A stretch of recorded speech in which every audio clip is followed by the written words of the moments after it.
Deepavali serious 3 அச்சு முறுக்கு எப்படி பண்ணலான்னு பார்க்கலாமா? ரொம்பவே ஈஸிங்க.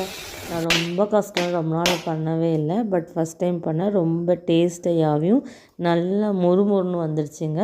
எப்படி பண்ணலான்னு பார்க்கலாம். 200 கிராம் ரைஸ் ஃப்ளோர், 200 கிராம் மைதா போட்டுட்டு, தென் இது 2 டேபிள் ஸ்பூன் நம்ம கார்ன்ஃப்ளவர் மாவு போட்டுட்டு இதை நல்லா நம்ம ஃபில்டர் பண்ணிவிட்டு இதை செப்பரேட்டாக எடுத்து வச்சுட்டு தென் இதில் என்னெல்லாம் ஆட் பண்ண போகிறோன்னா, நம்ம ஃபஸ்ட்டு 200 கிராம் சுகர், நல்லா பொடி பண்ணி வச்ச சுகர் ஆட் பண்ணிவிட்டு, தென் நம்மளுக்கு 2 டேபிள் ஸ்பூன் எள்ளு போட்டுக்கோங்க.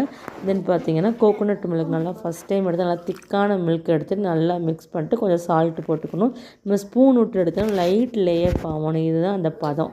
தென் நம்ம இந்த அச்சு முறுக்கு அச்சை உள்ளே விட்டோன்னா லைட்டாக ஹாஃப் விட்டுட்டு அப்படியே எண்ணெயில் விட்டுட்டு லைட்டாக சேர்க்கனாலே வந்துடும். ஃபஸ்ட்டு வதக்குன்னு இருக்கும். ஆனப்புறம் நல்லா முறுமுறுப்பாகவே இருக்கும். இது நல்லா டேஸ்ட்டாகவும் இருக்கும். இதை செஞ்சு பார்த்துட்டு எப்படி இருக்குன்னு சொல்லுங்கள். தேங்க்யூ ஃபார் வாட்சிங்.